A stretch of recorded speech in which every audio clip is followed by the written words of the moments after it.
नमस्कार मेरे प्यारे मित्रों।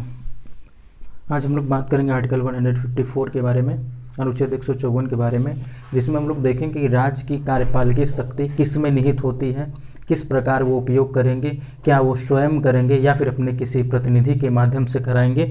हम लोग इसके बारे में चर्चा करते हैं। तो आप लोग जानते होंगे राज्य के जो कार्यपालिकी जो शक्ति होती है वो किसके पास होती है?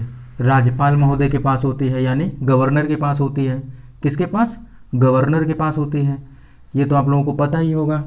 जैसा कि हम लोग बात करते हैं, राष्ट्रपति क्या होता है? उस संघ का एक प्रकार से कार्यपालिकी पूरी शक्तियाँ क्या होती है संघ की, उसके पास होती है, या फिर कहा जाए उसमें निहित होती है। या तो वो स्वयं करे या तो वो अपने प्रतिनिधियों के द्वारा क्या करे, वो माध्यम से क्या कराए, वो कार्य संपादित कराए। यहाँ पर भी वही बात, सेम चीज़ें आ जाती हैं कि राज्यपाल महोदय भी क्या करते हैं, पूरे राज्य की कार्यपालिकी शक्तियाँ जो होती है वो राज्यपाल में ही निहित होती हैं। ये चाहें तो स्वयं करें या तो अपने प्रतिनिधियों के माध्यम से उस कार्य को क्या करा सकते हैं, संपादित करा सकते हैं।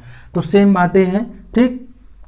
कभी भी राज्य सरकार कोई भी समझौता करती है, किसी अदर स्टेट से करती है, किसी कंपनी के साथ करती है, तो सबसे पहले उसे क्या करना पड़ेगा, राज्यपाल को इन्फॉर्म करना पड़ेगा।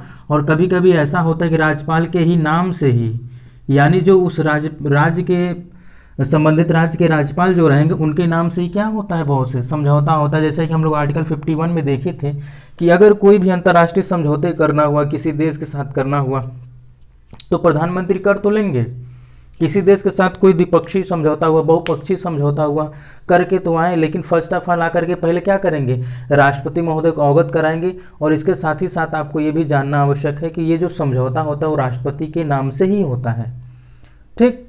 तो इसी प्रकार यहाँ पर क्या हो रहा है कि राज्य की कार्यपालिका शक्ति जो है राज्यपाल में ही निहित होगी, यानी राज्य की जो जितनी भी कार्यपालिकी शक्ति होंगी वो सारी की सारी क्या होंगी, राज्यपाल में ही निहित होंगी। और राज्यपाल अपने कार्यपालिकी शक्तियों का प्रयोग क्या कर सकता है, संविधान के अनुसार या तो स्वयं या अपने अधीनस्थ अधिकारियों के द्वारा कराएगा। यानी कि ये स्वयं भी कर सकता है और अपने अधीनस्थ न्याय जो अधिकारी होंगे उनके द्वारा भी क्या करा सकता है, ये संपादित करा सकता है।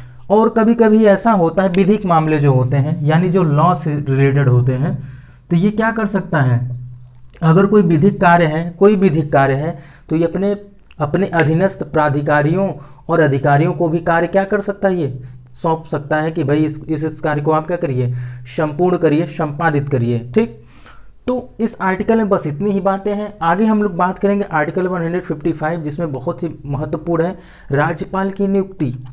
राज्यपाल की नियुक्ति को लेकर के बहुत ही विवाद होता है। हम लोग उसमें उस बात करने के बाद, उस अनुच्छेद के बाद, उसी में ही बात करते वक्त ही हम लोग ये भी देख लेंगे कि कौन कौन से मुद्दे आए थे, कौन कौन से मुकदमे हुए थे, ठीक।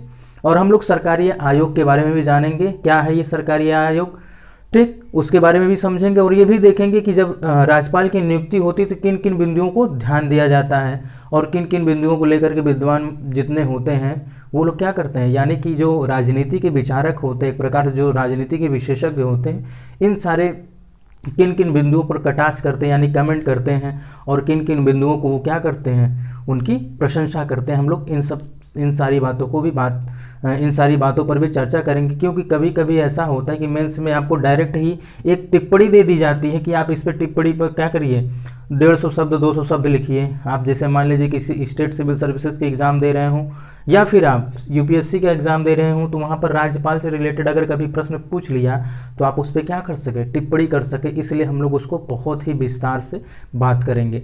तो आज जो था केवल अनुच्छेद 154 यानी आर्टिकल 154 में क्या था, राज्य की कार्यपालिकी शक्ति किसमें निहित होगी, ठीक, निहित होगी तो वो कैसे कार्य करेंगे, सिंपल सा बस इतना है। कभी कभी ये मैच करने के लिए आ जाता है, इसलिए आपको ये जानना आवश्यक होता है। तो मित्रों आज के लिए बस इतना ही, हम लोग मिलते हैं नेक्स्ट वीडियो में, तब तक के लिए नमस्कार।